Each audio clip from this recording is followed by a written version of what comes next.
Hello, everyone, and welcome back to Adjacent with Jace, the tabletop interview and review show for The Adventures in Athoria, brought to you by the Black Tower Stories. I am your host, Jace, and with me today, for a big lion, he's no scaredy cat. He'll always take hits no matter where he's at. Though he can't gamble, his friends let him ramble, asking contacts for info that he can handle. His taste in alcohol is as rich as a field is barren. He got himself into this sitch, so here now is Aaron. Hi, Aaron. I have whiskey with water. I'm calling the police.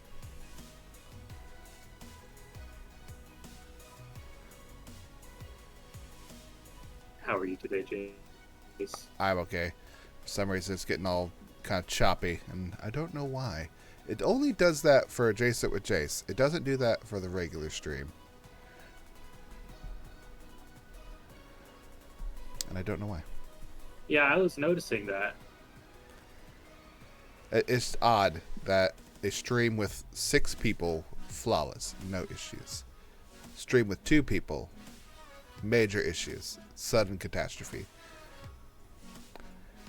Same computer.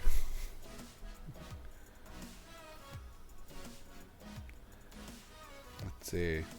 So, how have you been, Aaron?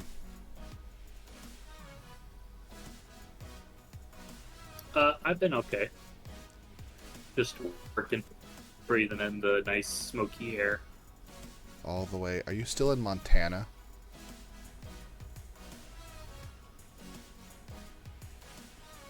I think you're even having Discord issues because you're starting to.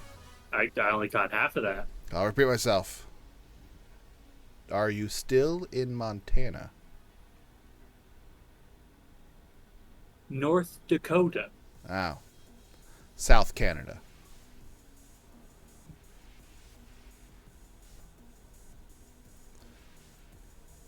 Well, we'll start off our lovely episode with a similar question that I usually start with, and that is there anything you want to talk about?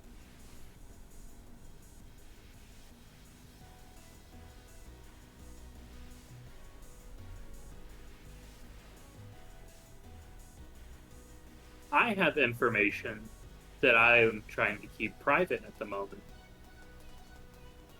that I want to talk about, but I won't. That's unfair, because now Which it's is a very teaser. teasy.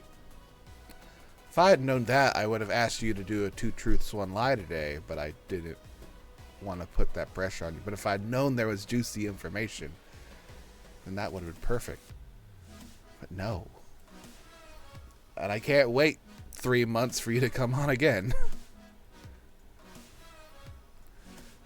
No, I'm hoping whatever we're gonna really get into maybe resolves quickly, and then I'll reveal it. But at the moment, it will stay hidden. Is it that you are adopted? No. At least I don't think I am. You have a twin brother named Kemlik.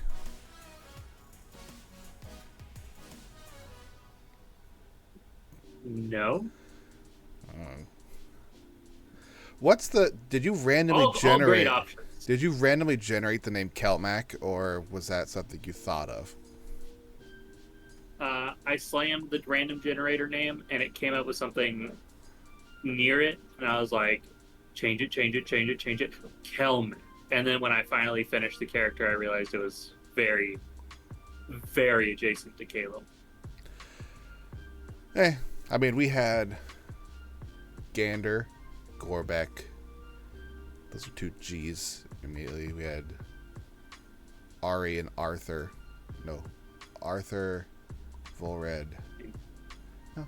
There's always some kind of close affiliation with their names. And Calmac's close to Calum, but Calum is very close to Caleb, which is the Critical Role Wizard. So that's every time Eric says it, I think he's saying Caleb with a B, but there's nothing. It's just an M. So we forgive you on your name choice. Well, I would hope so. Y'all are my friends. At least you picked out your own name. Unlike some people. Just know, next campaign, whenever this one ends, whenever, I am making a human fighter with a very milk toasted bread name. John Smith. Michael Hunt. Yeah. A champion fighter, no less. Man, that's gonna be real. You better have some kind of backstory for entertainment, because that's gonna be boring AF. Eric is gonna make you fill out like a novel for your background, or he's like, you can't play until you fill out this 40-page survey. This will be on the test. Well, since you've got nothing juicy to talk about because you're hoarding on to all your secrets, I'll step right in and begin with congratulations on jumping up in damage. It's been a while since you've done that, but you've started to really hit your groove with a lot of radiant damage and crits and stuff. Well, not critting, but smiting at least. The crit smites will really jump me up the board. You're competing with Caleb now, though. Because he's AoEing a lot of things and jumping up his damage numbers. It's kind of cheating. Yeah. See, I can only hit one at a time. He can hit several. I can only hit one at a time, too. I'm just consistent at it. Yeah. You roll like hot garbage. Listen, it's not me. It's not me. It's the dice. The digital dice. The digital dice have a vendetta. You'd think for someone... Here's something interesting. With Volred and myself rolling with advantage, and Volred with like triple advantage all the time, you would think we'd roll more crits. We do not. Have I rolled? You've probably rolled more crits as Kelmac, like, since you've been in the party, than like Volred and I have. And that's not counting when Volred kills something asleep or paralyzed. Did Gander roll the first crit? I don't. We'd have to look to see who the first crit was, but it would be on the boat in like the session 0 if we count those ones. And even then, like there's record of it. We could find out. I just don't know who hit the first one. I know Gander crit with Firebolt. The chickens. You hit it with a firebolt. Firebolt with chickens. Yep. Because you had the highest damage in one hit for a while. Yep. It's like, oh. Then you jumped off a little cliff and made a poor choice. Yes.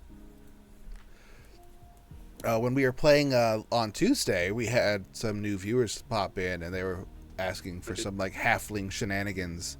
We should get a halfling in there, and I was messaging them. I was like, we did have a halfling. They retired because they kept falling unconscious, and it was not their life choice. So they were a little sad about that. Huh. Well, they have a cat man, so. Yeah, it's just as good as Gander. Let's jump into a question that I prepared today about those very two people, though, because I'm a little curious on this. Now that you played Kelmac a bit more, that's been almost a year about since you've had Kelmac in. Yeah, it's weird because consider you were gone for a while, so it's been almost a year at least since Gander's left. What do you think is the biggest differences between Gander and Kelmac, other than their race and class? Timidness. I like to try to play Kelmac more forward and okay with saying polarizing things, whereas Gander would just be very bookish and not disrespectful, but he just wouldn't say what's on his mind until he's either under the effect of the command spell or the suggestion spell or alcohol. Then it's very anti-establishment. Fuck down with the establishment. Fuck the establishment. Burn it to the ground. Mm-hmm. Shit on his bed. Shit on his bed, indeed. Yeah. Well, yeah, this is kind of obvious that Calmac is less timid than it. But is there a difference between the two that is like, do you play them like per session? Was your daily goal going into it as Gander, and what's your daily goal going into as Calmac? Daily goal with Gander was trying to develop him to want a place in the party, whereas Kelmac is, I think, already has that place and is just trying to become less of a group and more of companions. If my mind is saying there's a difference, I see the difference that you're saying. It's Gander was part of the group in the way that Kelmac would look to try to become. Although Gander, from his perspective, wasn't part of it. He was looking for a reason to stay and be with that, and he just was eventually the downfall that he didn't want. He couldn't find a real reason that didn't require him to die. Where Kelmac is seeing it more on the aspect of he's there, but he wants it to be more cohesive and more of a effective unit of companionship other than we're a group and this is our job. Yeah. Like most of the time with the way the world is, a adventuring party would be less of like lifetime friends and more of just you can do a thing and you can do the other thing and I can do thing 3, so why don't we just make up for our shortcomings? So you made an effective unit. But I think that's how they may not, but that's how the young D&D groups start off. Like they're all just kind of meshed together because the pieces fit. But by the end of it, you know they all become cohesive and caring about anything. You're trying to get to that care about each other part. Yeah. Just true, which isn't like Kelmac. Well, I guess wouldn't be the only person to do that because we don't have that click moment yet where it's noticeable that everyone's caring about everyone else's business and making sure that everyone's staying safe and is okay. We're all just kind of, how do we F with this other person or make sure that they're not going to screw over my day? I think Izal and Volred have had that happen. Izal, Volred, and Calum, because they went through the whole thing. Yeah, that is. Whereas like Kelmac was joined halfway through.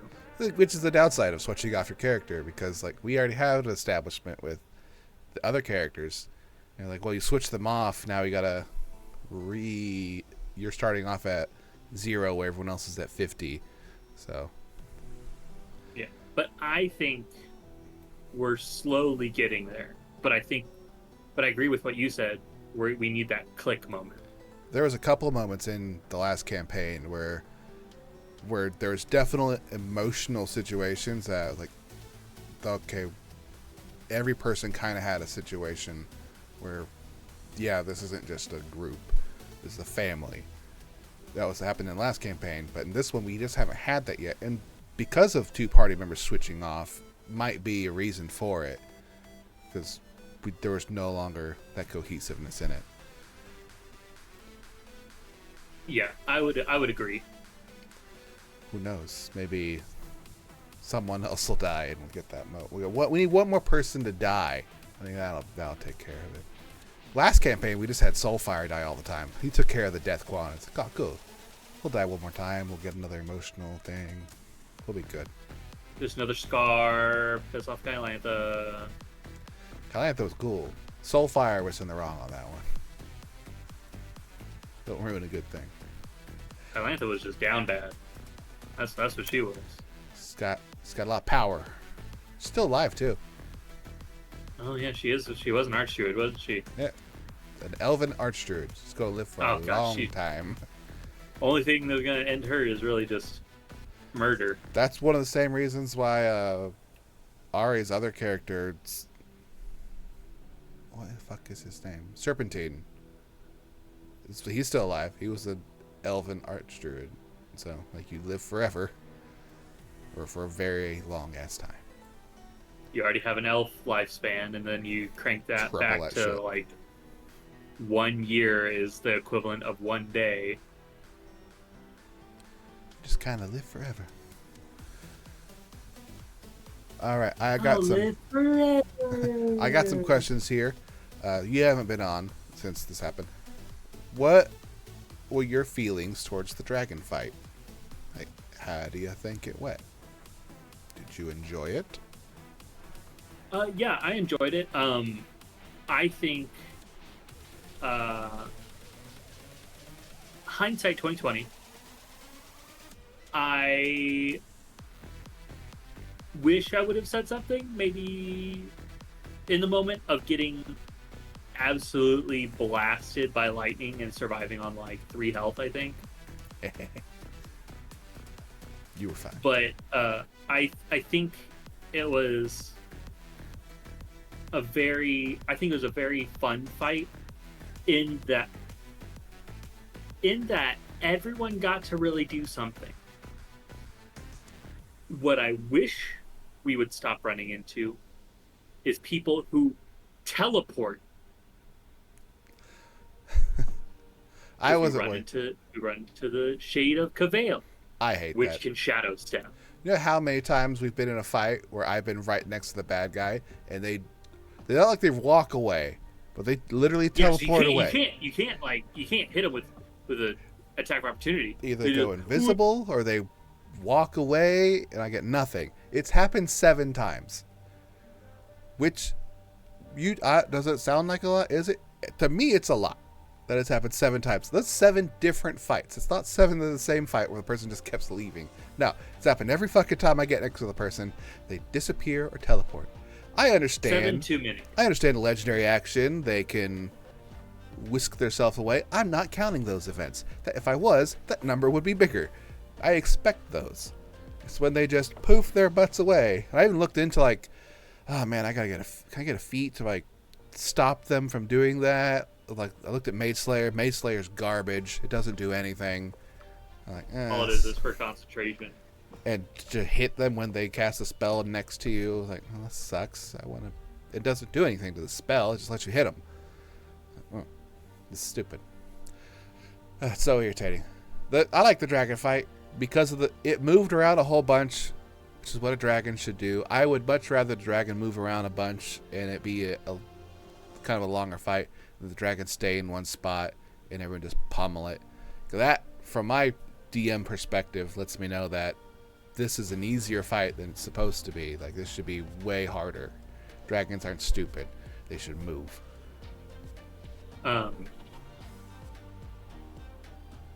I enjoyed getting to be a giant ape because so far, every time we've had a campaign, someone else has been the giant ape, except Ari. I don't think Ari's been the giant ape yet.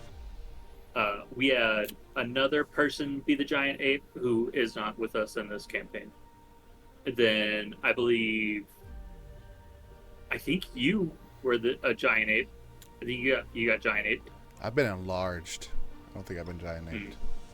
But now I've finally gotten to be the giant ape, which honestly is really fun.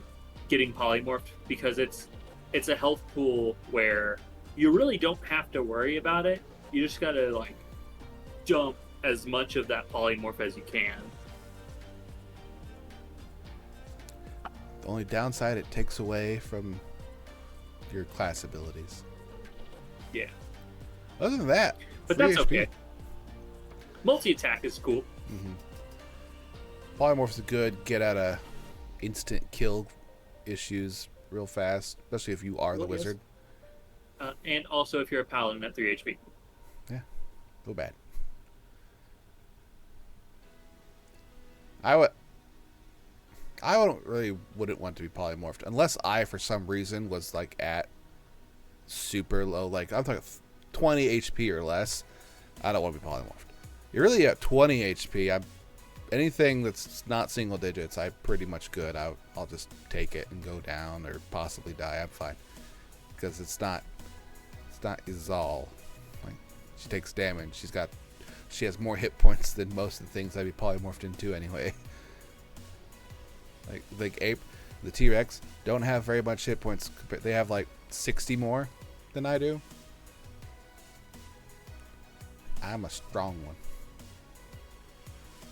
So I'd rather just stay. We need to get you to wrestle a T-Rex. I need a couple potion enhancements might be necessary for that. I did an enlarged potion before. That was fun. Didn't do anything with it. I enjoyed 90 feet per round move speed. He's all. Oh yeah, that's fun. Because it's a lot harder to teleport away from me in those situations. Because I will find you and I will catch you. I move around way more in this campaign than I do in like any other campaign. Because everybody freaking gets away from me. But I think that's because the DM is learning that do not stay. Don't square off with the barbarian. That is bad. Go hit someone else. Go hit the paladin. Yeah, you got... Actually, your AC is about the same as mine, so... You don't even have that going for you. Is it? You have 18, right? Technically. I think I have 18. With no armor.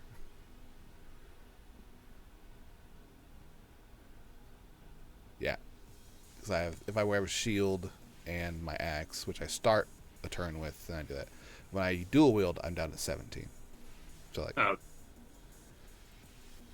I have my dual wield and +1 to my AC, but I lose 1 for the shield. So on to another question here. Let's see, which one should I want to do this? How's you doing on money? How do I think we're doing on money? How are you doing on money? I know how I'm doing on money. Kelmac? Yeah, Kelmac. Not you specifically. Kelmac's fine with money. He still has both of those platinum bars. Yeah, he jerks. Like I'm waiting for him to ask. I'm waiting for Caleb to ask me for money for something. I don't think he will. I think he'll stick to me and maybe Andre. I don't think he's gonna ask Kelmac. We'll have to start digging into that dragon horde soon. Oh yeah, we haven't used any of it. Any of those gems. No, they haven't touched it. Not one bit. A lot of money sitting there. It is a lot of money sitting there. Just can't use it all at once. You gotta be careful when you go using that. And then they start asking questions. And then the IRS gets involved, and they want audits, and it's like, well, we can't bring you to where the money is. Might have to use some black market stuff for some of that art. Yeah. Yeah. Good. Maybe Volred knows someone. Figured you had money. We know some black market people. We just talked to Sean Dunn. Sean Dunn. He's our connection. We just gotta... Actually, we don't need it. We just need to go to the underground where the black market people are and just sell stuff to them there. And not get robbed or attempted murdered. So certain caveat, you don't rob the very powerful looking adventurers because murder is an option for them and they will kill you. No one knows you're down here. And no one's gonna care when you're gone. You rob the lower level adventurers. When you start getting them rolling in here with mithril plate and magic weapons and all this stuff, you typically aren't going to go touching their stuff. On to my next little bit here. Since the last time we've come together for my little Jace and Jace, we've reached the 2-year anniversary of the campaign. Also, today is the 2-year anniversary of when you ran your one-shot for the stream. Oh, House Delgin? Yeah, that was 2 years ago today. Hot diggity dog. Yeah, and with that being said, thinking back so long ago, it was last year. I think it was last year. I'm real bad at this. No, it's a 2-year anniversary of it. So it's 2 years ago. Is there anything now that you know that you would run that one shot differently? I would break it up into 2 or 3 sessions. That was the one thing. It was supposed to be. It was just a one shot, and there was stuff I wanted to do in it. But you That ran out I of just time. Yeah. And then I didn't realize how fast y'all would burn through my big bad. So I had to cheat a little honestly. Well, that's usually the opposite of what you normally hear. Fights normally go way longer than you would expect. Although Well, it doesn't help that we also. everyone cheats on the big bad's HP. Everyone cheats. It also doesn't help that we had a centaur with horseshoes of speed. Like 120 feet of movement. He couldn't do much else, but he was fast. Was Eric? Eric was in that one, wasn't he? Yes, I think he was playing a Twilight Domain cleric. Always plays Twilight Domain clerics. And then he casts a thing which makes it it makes it dark. Yeah, he casts. And then makes it dark for everybody. Yeah, and it's just like, well, I don't have dark vision, so you just thanks. He does that because he always likes to play Twilight cleric, and he always fucks with the other party members because someone else doesn't have dark vision, and he doesn't think about it. He just does this ability. He's done that in 2 other ones. He's done that in one of Sean's one shots or Ari's one shots and Ari's current campaign, where he's basically blinded other people. I would just ban him from playing Twilight Domain. You better learn how to play another domain, buddy. He doesn't know how to play that one either. Just because clearly he's blinding his party members. I liked your little one shot. It was fun. I gotta play as Ranger Rick. Yes, you did. My classic old Ranger Rick. Would you ever want to do another one shot? Yeah. Maybe not one shot, but a 2 or 3 parter. Yeah, 2 or 3 parter. Those are if you know your one shot's gonna run long, but just immediately saying this is gonna be 2 makes it way easier, because in between, if you go burn through way too much on the first part of it, you can now spend that gap between the 2 filling out the second one with extra shit. Yeah. And don't worry about fucking up the HP on your monsters. Everyone does that. The last fight that I did in my campaign is I sent the party up against 2 Draco Liches. And it was like the first fight I haven't modified the HP based off of what I thought they could do. I just went, nope, stat for stat, 2 Draco Liches. Let's see how they do. It was a mess. I was dropping because it was a blue Draco Lich and it was a green Draco Lich and a black Draco Lich. So they had an acid line and a poison breath. Poison cum. Yeah. So I was dropped, and they were like one turn, one would use their breath weapon, and the next turn another one would use their breath weapon, and they'd be flying around with legendary actions and stuff. And they both had frightful presence going, and they'd be on opposite sides, so like the party literally wasn't able to like move around a bunch if they had failed their stuff. It's fun. They've won, but like they had to work for it. There were some sketchy moments where they're like, oh, shh. One guy kept going down like 4 or 5 times. It was fun. The one thing I could do better is I wanted the big bad to require the wooden staff, but just this man Bevo, man, I was trying to neon arrows. Nah, that doesn't work for Bevo. Nah. You could tell him that you need this to his very face, and he'll like, why would he tell me this? Clearly this is a trap. You won't fool me. Your friends are outside fighting hellhounds and Cambion demons, and a giant fucking infected Trent. He's up to something. I know it. As he's wasn't he like looting? He was going through treasure chest. Like, what do I find in this room now? Like, no. Yeah. Meanwhile, jackass.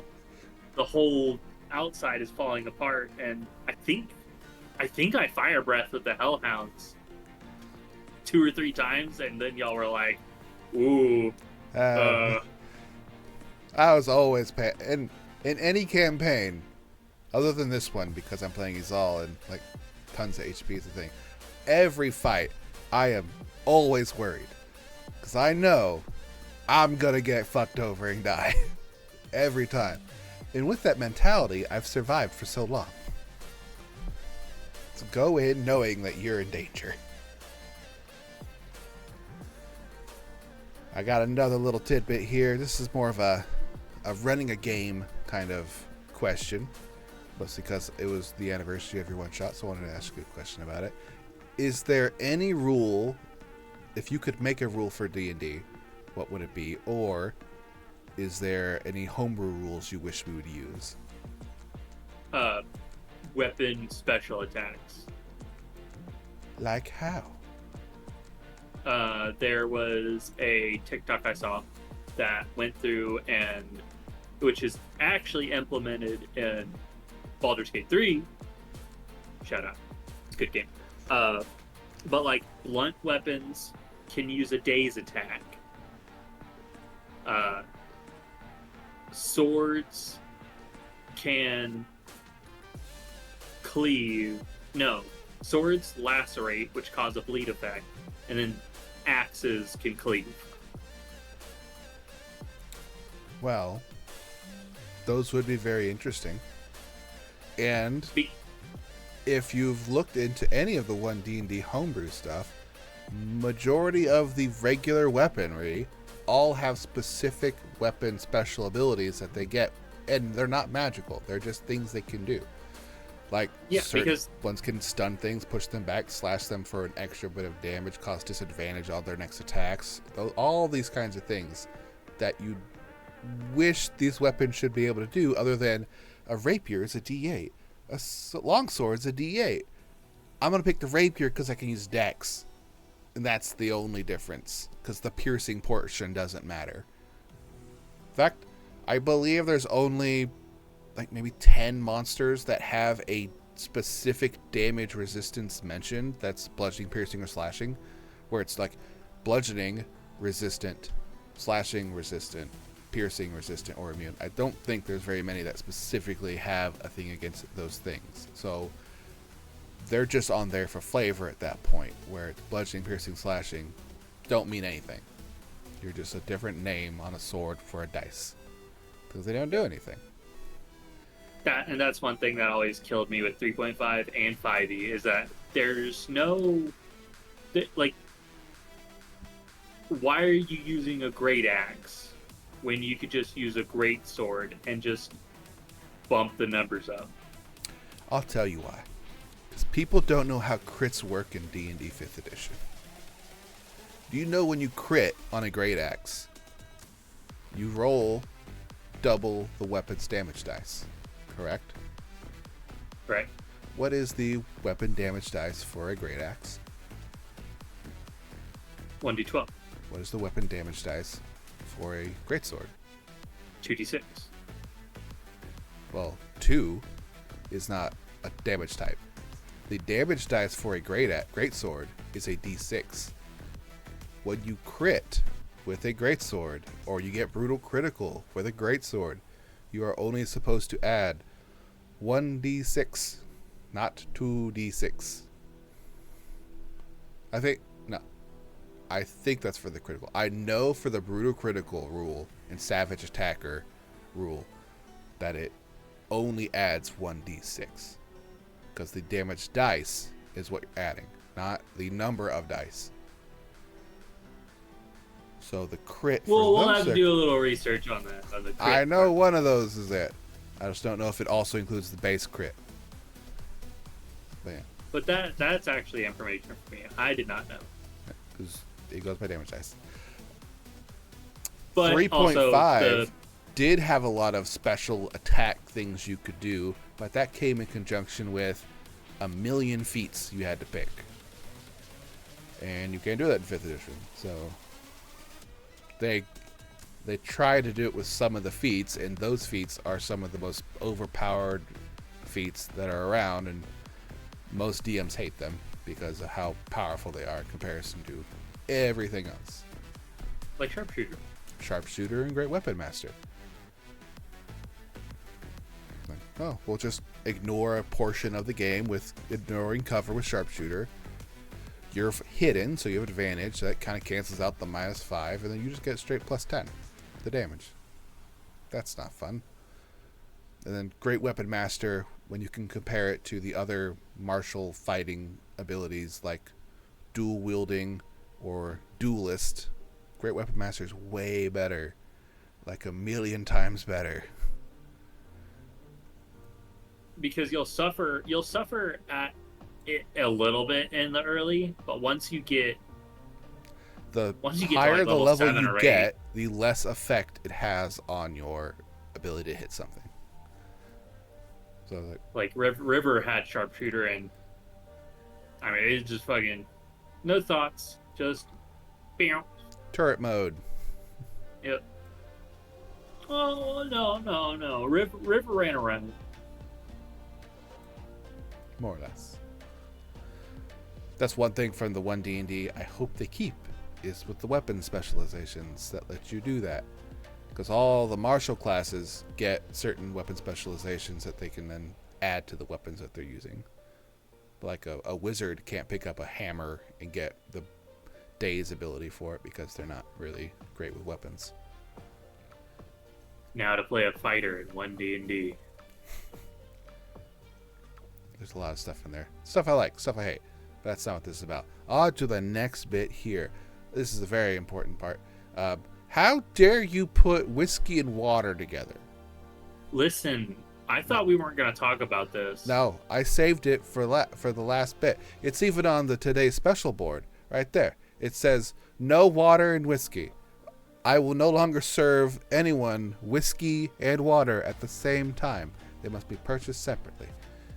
What is a whiskey on the rocks, if not whiskey and water? It is cold whiskey. Would you like to order cold whiskey? That can be done. But the fact that you just want to water, you did not request cold whiskey. You requested water and whiskey for you to water it down. I did that as a spur of the moment, thinking it would be a very, very polarizing quirk. Oh, it's a thing. Because Bullred likes cognac. You're a dwarf who racist. Is able to hold and likes their alcohol. Yander's chill, and Caleb's chill. You seem to be the only one having a real major issue about this. Yes, because I'm the dwarf of the party, and I find this absurd. Because your reasoning is stupid. I hate it. Like, because you don't like it with ice because since you have sensitive teeth, which is something else you added into there. It's like, oh no.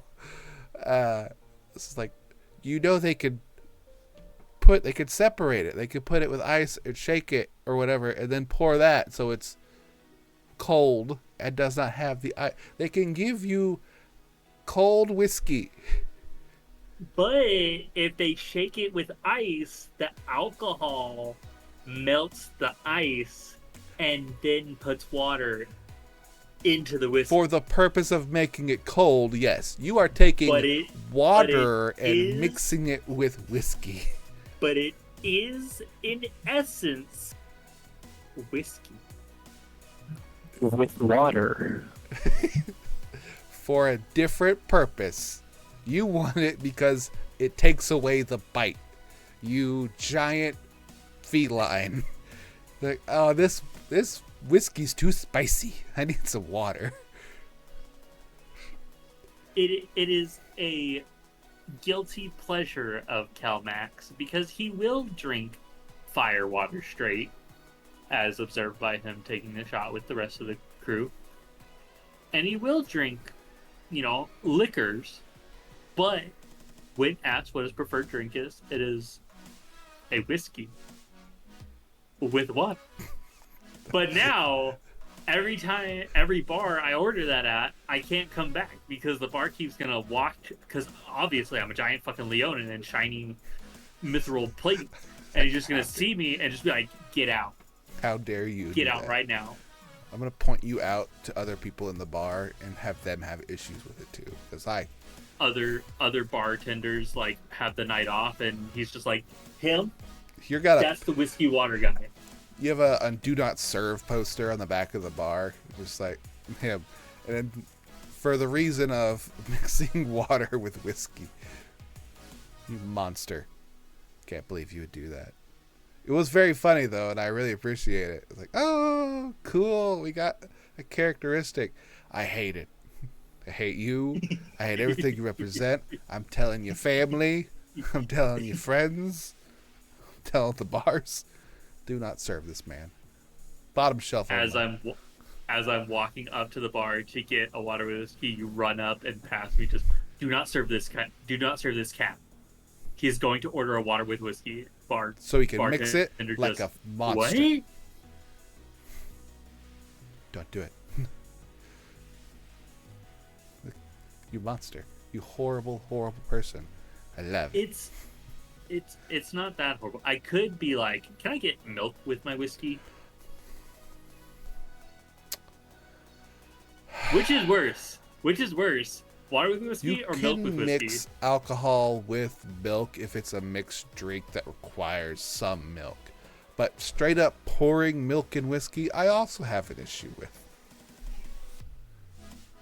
Whiskey should be mixed with Mountain Dew if you're going to mix it like a 1-to-1 ratio, and that's it. You know, Mountain Dew was invented as a whiskey chaser. Mm-hmm. That's what I heard. And it tastes amazing. Makes cheap whiskey taste way better. Because isn't Mountain Dew just citrus? It's a citrus drink. Something. I don't know. Fuck it. It tastes good though. No, and it tastes real good at 2 a.m. at Taco Bell. No, they get mad at you when you bring your whiskey bottle into Taco Bell. You nerds, get out of that corner. We're just playing some Yu-Gi-Oh! What's that? Stop playing them card games. What's that big guy with the bottle of whiskey? It's Jack. I'm pouring out a bottle of Jack Daniels. We're doing shots, guys. This isn't a bar. Get out. This Taco Bell's amazing. I don't know why they close for like 4 hours, then open up for breakfast. That's stupid. It's such an asinine policy. Let us stay. That's why we went to play at Whataburger. It's way better. Yeah. They didn't pay us any money. No. And it was always cold in there. We could do it at Waffle House too. Like Waffle House doesn't give two shits. I don't know. Waffle House may get a little crazy. You might get in a fight at some point, but the whiskey's allowed probably. Probably. As long as you give some to the cooks. They have their own. They don't need yours. That's how they get through their shift. Well, you've successfully dodged my whiskey water question, you monster. I really did do that. I did it initially just as like, oh, it's gonna be a little quirk thing, and then you had such a vicious reaction to it. I was like, it's gotta stay now. This has to stay. I had the reaction for myself that transitioned it into character because Izal was also outraged. Ari was outraged but did not let it transition over to the character. But I saw he was also like, how dare you? I was like, no, I'm taking a stand. Izal is taking a stand here. You're out of the club. The chat was also quite enamored with the fact that you did that. They're like, what? How dare he? I was like, why? Why would you do this? You horrible being. To the beautiful whiskey. Now to ask you a question about Kelmac. About him himself and his class. Do you have any plans of multi-classing Kelmac into something else? Or are you going to go straight Paladin? Straight Paladin. I feel like multi-classing, unless thematically, is a really heavy power playing attitude, and I really am trying to get behind narrative play. Now hear me out. We potentially are going to go to the Feywild shortly. Perhaps Pact of the Fey Warlock Paladin. You already kind of have one. You just need it from a higher court member. No, Kelmac will, if that does come up, he will just be trying to avoid it at all possible. He doesn't.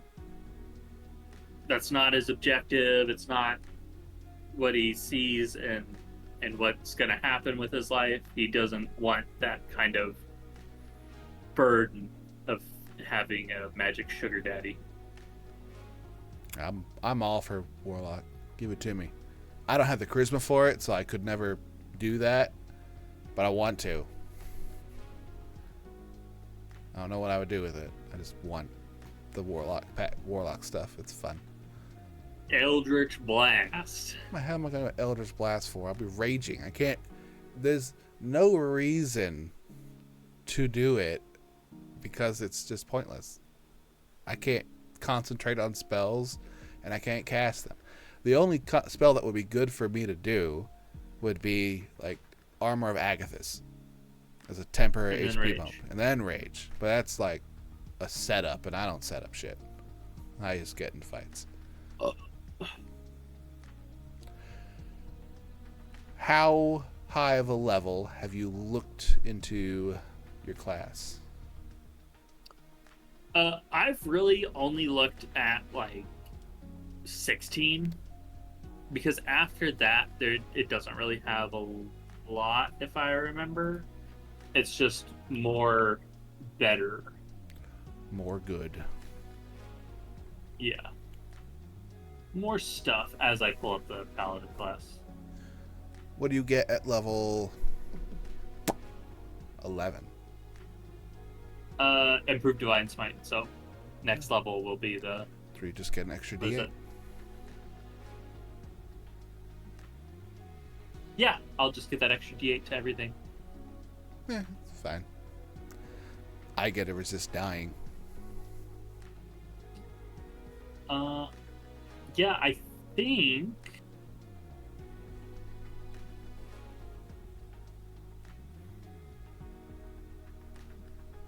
Oh, wow, that's cool. Cleansing Touch. I just... That's what we have clerics for. We don't need that from you.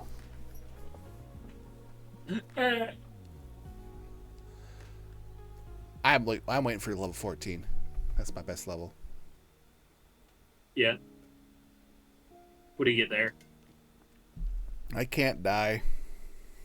Actually, it's level 13. Level 13, I'll be good. As long as I'm raging, my HP doesn't matter. I can't die. Oh, level 15 is super cool. What do you get? Glorious Defense. If someone within 10 feet of me is hit by an attack, I can use my reaction to grant a bonus to AC equal to my Charisma modifier. If the attack misses, I can make one weapon attack against the attacking creature. Ooh. You can use this feature a number of times equal to a Charisma modifier. You pump up that Charisma modifier. Yeah. But yeah, it's like God forbid if we do run into another teleporter, I could just like stick near Caleb, and if he pops up trying to fucking stab Caleb, I can just be like, "No, bitch," and then block, and then just whack. And then he gets hit by a dragon. Yes. Well, we're getting kind of near the end here. Who do you think is on the top of your Deadpool.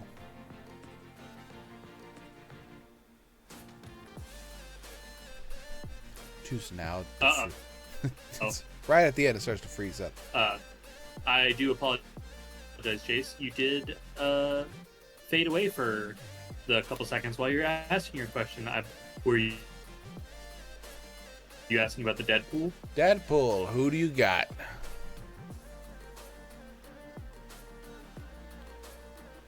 I cannot hear anything, which is Hold on. How about now? quite unfortunate here near the end. Of course, this is how we roll here. I can't. Okay, there we go. Deadpool, who you got? Go. Deadpool. Nope, it's gonna get. Come on, Mike. It's good stuff. Daggone computer. Yeah, it's still gone. I can hear him though. Put your hands in the air like you don't care. Or are you just waiting for it to buffer a little? I'm waiting for you to be able to hear me. You're lighting up like you're saying something, but It's because I am. Well, you know what? Okay, I can message him. I can hear him though, so let me just message him real quick.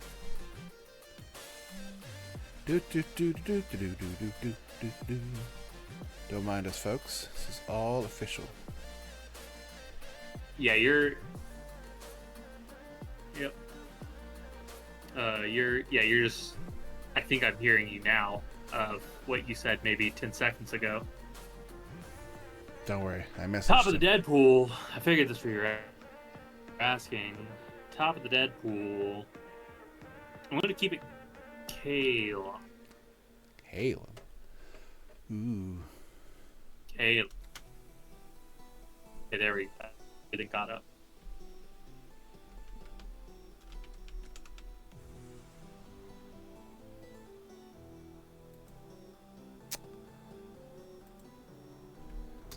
Don't worry, Aaron. It's not your stuff. It's mine.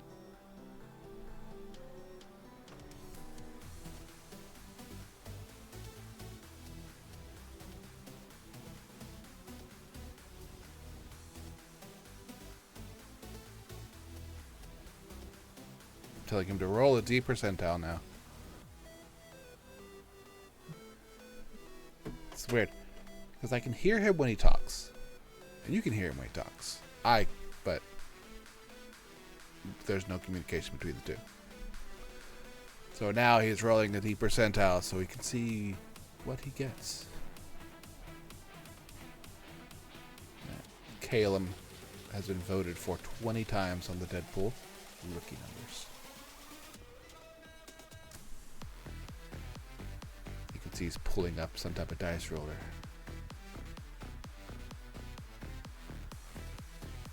Fascinating. You're doing pretty good for the entire thing. Let's roll 20.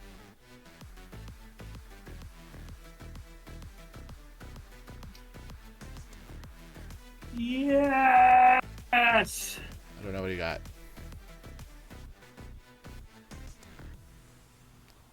What did he get? Oh, he got 69. 69 on the Wild Magic chart gives us a surge. Each creature within 30 feet of you becomes invisible for the next minute. The invisibility ends if a creature when they attack or cast spells. So, fascinating. 69, we've all become invisible. Congratulations. Well, this train wreck's gone for long enough, so we'll just call it a day. And I like at the very end it clears up. Yeah, now it's starting to work. That's fine. After we needed things to get talked about and said. Let's just make it fine now. Well, that should do it for today's show, everybody. So thank you all for coming. I really have to go. I hope you liked watching this really crappy show. So please like, follow, and subscribe is what I'm supposed to say. And as always, we shall see you next Tuesday. Good night, everyone. Bye-bye. Good night. Mwah. Tuesday at 7 p.m. Tuesday. Central. Walking hand in hand on the ocean floor. Down deep we wonder. Louder we sing, no there is no cure.